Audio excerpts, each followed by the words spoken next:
Thanks for joining us. I'm Leanie Lambrink. Provinces across Canada are considering expanding involuntary care to people suffering from addiction. As early as this fall, people in Saskatchewan with severe addictions may be forced into treatment at Saskatchewan Hospital. In the NWT, people can only be forced into care if they're going through a mental health crisis. As changes unfold in other jurisdictions, the CBC's Devin Tridinik explores how the NWT is responding.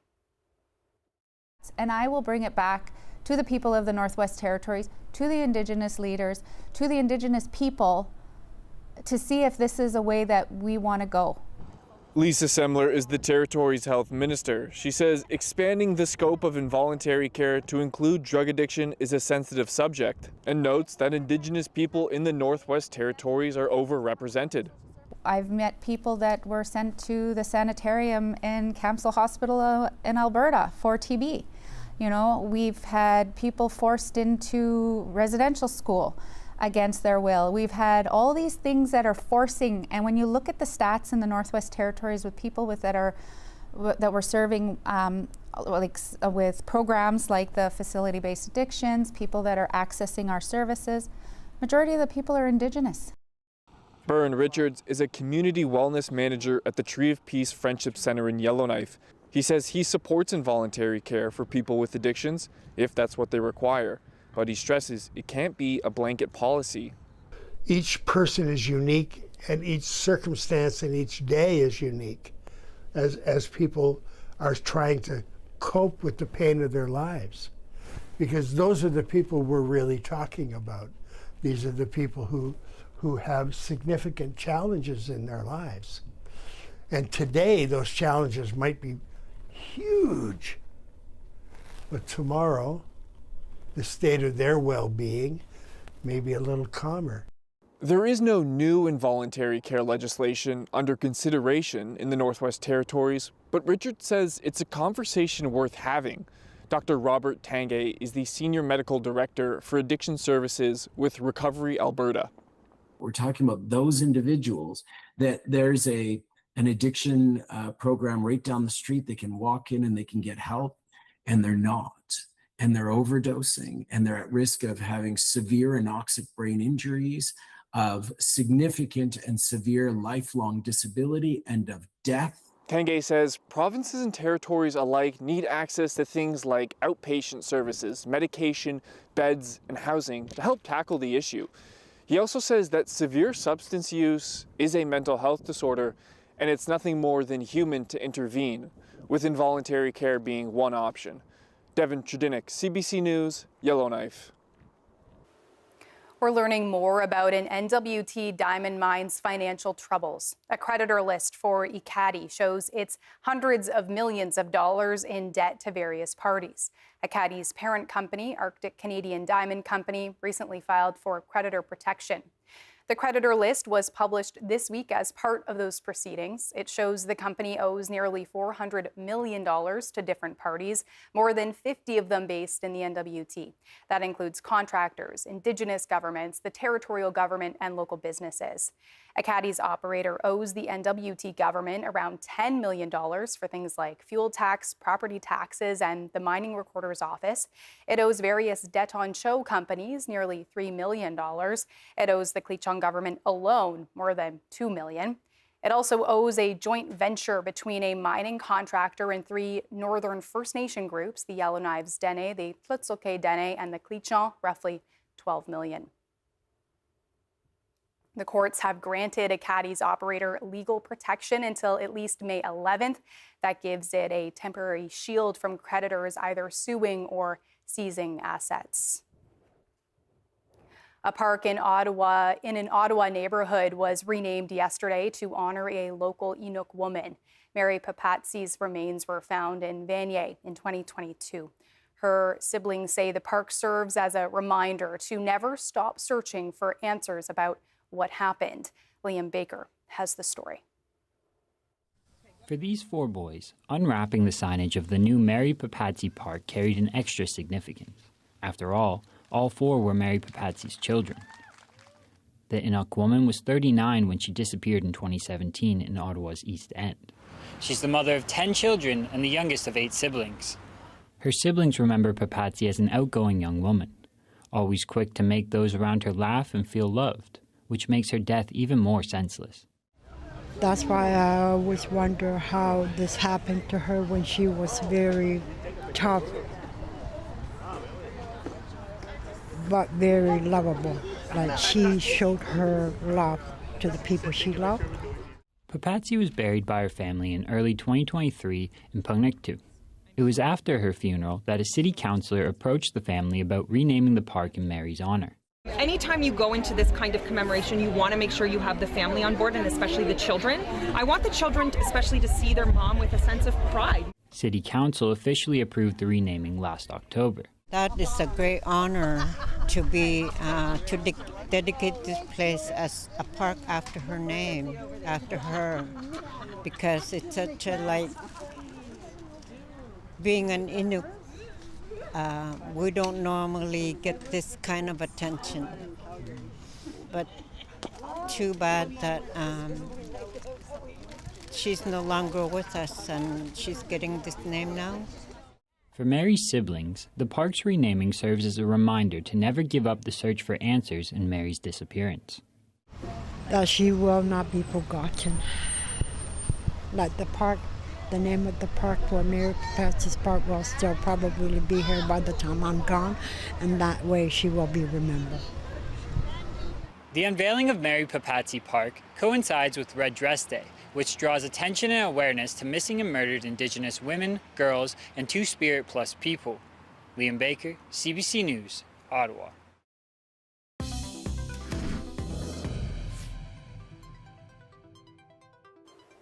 Six northern teams took home awards from the Arctic Inspiration Prize last night. The 14th annual award ceremony took place in Whitehorse. An NWT-based project called The Land Remembers Us took home $500,000, the most of any group. The team will use the funding to run intergenerational healing camps that bring together residential school survivors, youth, and elders. The project builds on a podcast called How I Survived that shares stories from residential school survivors. It's wonderful that we're meeting people in their homes and gathering stories there and sharing them through a podcast, but really what needs to happen is we need to go back to the land and spend time on the land. And so that's really the inspiration for this project. And each of the governments that we reached out to about collaborating immediately said yes, said there is a deep need in our communities for healing. A Yukon-based project that brings on-the-land learning to schools also won a major prize last night. The Southern Lakes Caribou in the Schools program won nearly $500,000. Four teams took home awards in the youth category. The National Selection Committee did not award a $1 million prize this year. In an email to CBC, a spokesperson for the Arctic Inspiration Prize said teams didn't meet the criteria.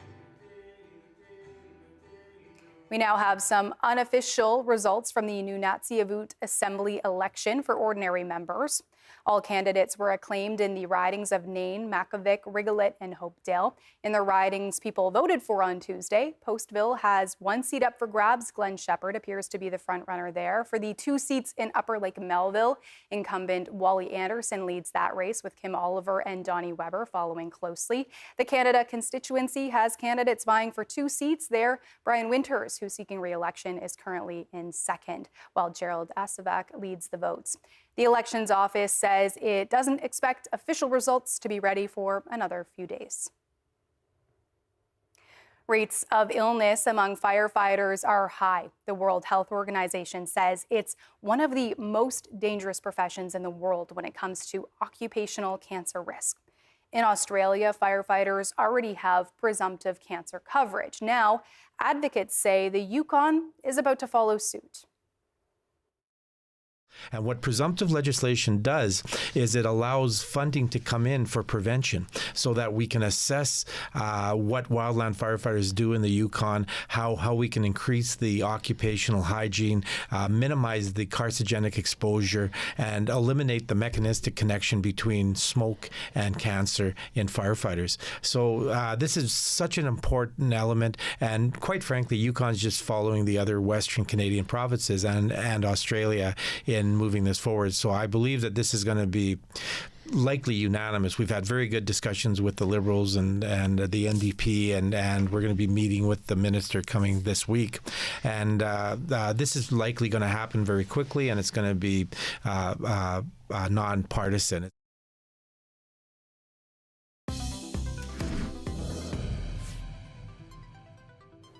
Welcome back. A huge win for Canada's aeronautic industry. A low-cost airline based in Malaysia has ordered 150 planes from Airbus, a company based in Quebec. Natalia Weichsel has the details. The European aerospace manufacturer Airbus has secured a major contract with Malaysian airline AirAsia. The company has placed an order for 150 aircraft, all A220-300 planes that will be assembled in a facility in Mirabel, Quebec. The contract is a significant one for the province. Airbus has a big presence in Quebec, and the A220 aircraft is entirely assembled in the facility in Mirabel, about an hour north of Montreal. The A220-300 aircraft is a narrow-body plane that can carry up to 160 people, and the manufacturing facility already generates a lot of jobs in the region. Airbus alone employs around 5,000 people at the Mirabel facilities, so this contract with AirAsia will allow those jobs to be maintained for years to come. For several years now, our government has made a clear choice to invest here in Quebec to build a strong, forward-looking aerospace industry. The AirAsia order is a resounding validation of Quebec's vision for Mirabel and for the aerospace sector. We're talking here about jobs that are preserved. If we had lost not only this contract, but other contracts, literally hundreds and hundreds of jobs would have been jeopardized. So that's in itself a good piece of news. The order from AirAsia is the largest order for a Canadian-designed and produced aircraft in history. But already prior to the contract with AirAsia, there were concerns about Airbus's profitability. Now, experts are saying that the contract will place significant pressure on suppliers to be able to meet delivery deadlines. And so as we grow the business, as we grow our reputation, as we get more and more of the world wanting our airplanes, we have to make sure that we've got an infrastructure and a supply chain that meets that demand. And that demand requires faster, more, and more and effective. And that's what Airbus has, that experience. They've been building airplanes for years. So they know what the marketplace needs. They know what the production process needs. And we have to make sure that our suppliers in that supply chain are able to deliver to Airbus's expectations. During the event in Mirabel, both Prime Minister Mark Carney and Premier Christine Fréchette stressed the importance of diversifying Canada's business relationships. They say that this deal with AirAsia and Airbus brings Canada one step closer to doing more business with Asian companies. Natalia Weichsel, CBC News, Mirabel. New research is putting names to more of the men who died in the ill-fated Franklin expedition through the Northwest Passage. Researchers have now confirmed the identities of 4 more crew members. Sir John Franklin's crew set sail from England with 2 ships and 129 men searching for the Northwest Passage. None of them returned. Living descendants donated their DNA, and researchers matched it to 4 people on the 1845 mission. 3 of the men were on board the HMS Airbus, and 1 was on the HMS Terror. It honors the lost crews and preserves their memory and their legacy for their families. And we think it's important in that respect. And certainly our conversations with the descendants who very kindly provided DNA samples for our research, we've had wonderful conversations with them. And they're genuinely interested in what we're doing. Stenton says genetic research is helping families tell the stories of the expedition and the crew who never returned. Angela Code is a hunter, trapper, artist, and entrepreneur. From ethical hunting to hide tanning, Code is working to revitalize Dene cultural pride. She's the subject of a new short film for CBC North from our colleagues at the CBC Creator Network. They work with independent producers to bring stories like this one to CBC.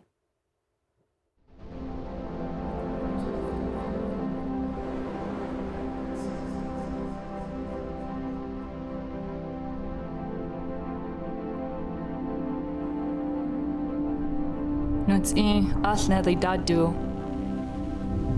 Yanisi thao deneni.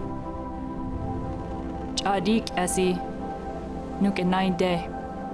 Our elders say, long time ago people, our ancestors, lived off the land like animals. For many Western kind of European people, they might think of that as something derogatory. But for the Dene, it's a huge reverence to compare our ancestors to the animals who live on the northern environment, because anybody who spent time out in the land knows that it's not easy. It takes skill and knowledge, and and my ancestors had that.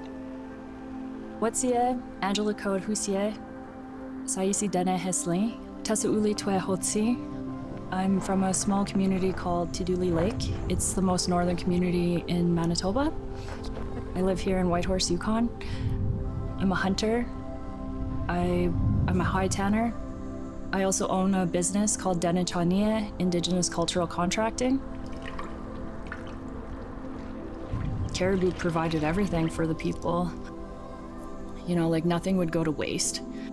I really appreciate that about my Dene ancestors and that way of life, because it's I feel like it shows respect to the caribou. So it's really great that there is a movement to restore some pride in who we are, because due to colonization, systemically, people were made to feel ashamed of being Indigenous. Even for my own mom, I remember in high school, every year she would make me some new mucklucks.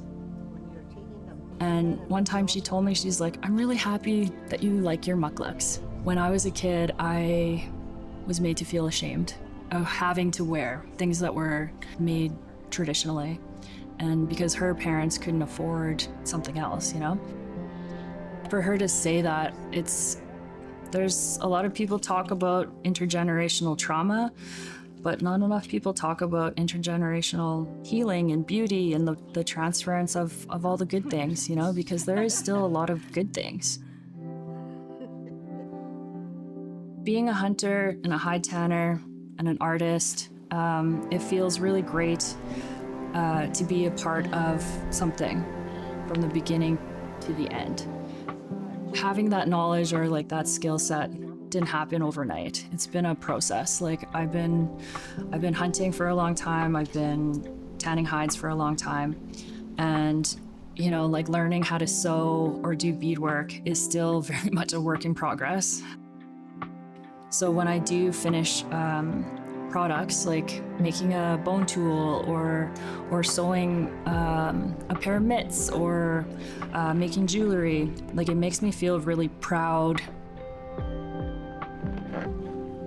I think that there needs to be a change in how we view Indigenous made goods. Culture is a verb, it's not an aesthetic thing. It's not just how something looks, you have to work at it. It's a consistency, a lifestyle.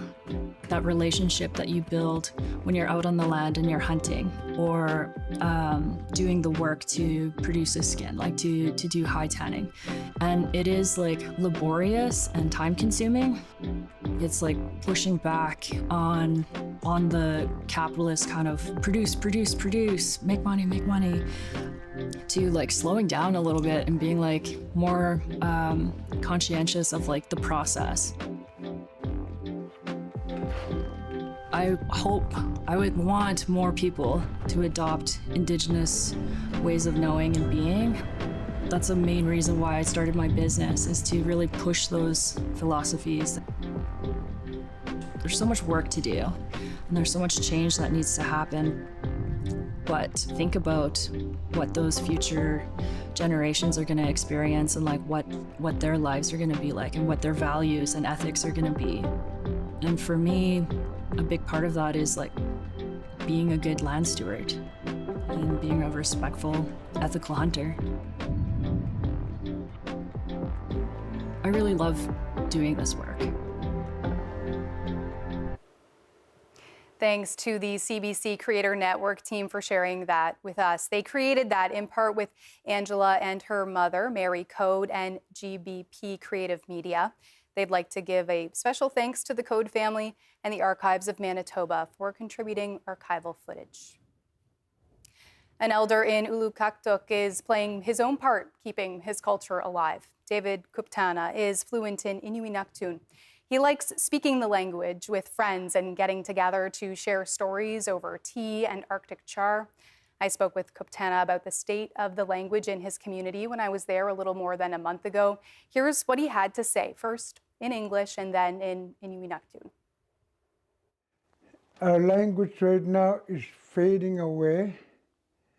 Our elders are past, and there's a very few hours that are left, maybe about 6 or so elders that talks in our language.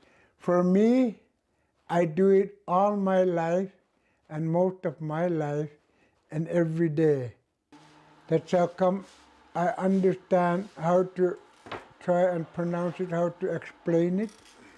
And some of the elders that are older than me sometimes give me a call and ask me how you say this again, because they're not using it much as they used to, because the younger generations are not talking in our language anymore.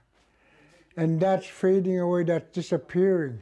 That's how come the people, elders that are not using it much anymore are having a hard time how it used to mean, how you used to say it.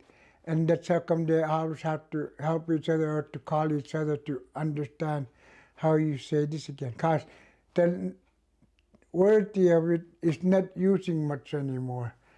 Because our younger generation is not talking in our language anymore. For me, I always have my elders come here, eat with them, talk with them, and when we quit talking and eating, when we quit eating, then we start telling stories only in Inuinnaqtun. It's really, really, really nice. All from the beginning to the end, no English. And we talk, and sometimes time goes so fast about where we used to live, what we used to do, how we used to hunt, and we used to travel together, all that stuff.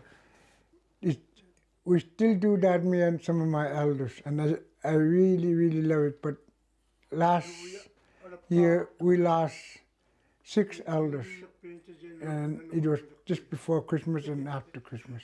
And that was a big hit, because that's the elders that used to taught us how to talk our language, how to speak our language, and how to pronounce it. And those were our teachers. So there's only about 5 or 6 of us left that really understand how to say those words and how to pronounce them. They made to me tahap kuat o kautiwut ima nungut paliayut o kakpak tugaluyunga. Hap kua inang ni khawut ay pangani kway mang nakitilugo kway mang nakitinago kway mang nakitilugo. Ilawut inang niutiwut nungutak piagamit kilamekhutik. Siksitay tahap kua ay pani hoek paktuk ilihaw jigaluawut. They made to me ayo hakpalian yaktut ini nungut paliang mata. Tallimaluni, siksiluni, inuin avalektut, ilihaw jiwaktut, okawang mik, okawang tini uwanga, okakpaktamnik, they made to me. Ilangit, puigok paliayo inang nakit, okaw tinihap kuninga, ima nutakat, ilit to yung nekpal, ilit yung nekpaliang mata, okawang na okadagong nekpaliang mata. They made to me okaw ham na nunguraktok, tamaraktok, uwagut tay makta kaking itakalwakot, Uwagut ukto himalu te okala himak tu kawal waktu unu takaptinut. Tay mate timik uwagut nungut pat okawek ramna tamak hungumat. Uwagut tay mungagaluk inungin na limain napte kanit piang mat huwag wikaw inu koyangin na naunakto humungakat humilikak kanok tulukak.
That is Northbeat for tonight. For news anytime, head to cbc.ca/north. Thanks for watching. I'm Leanie Lambrink. Have a good night.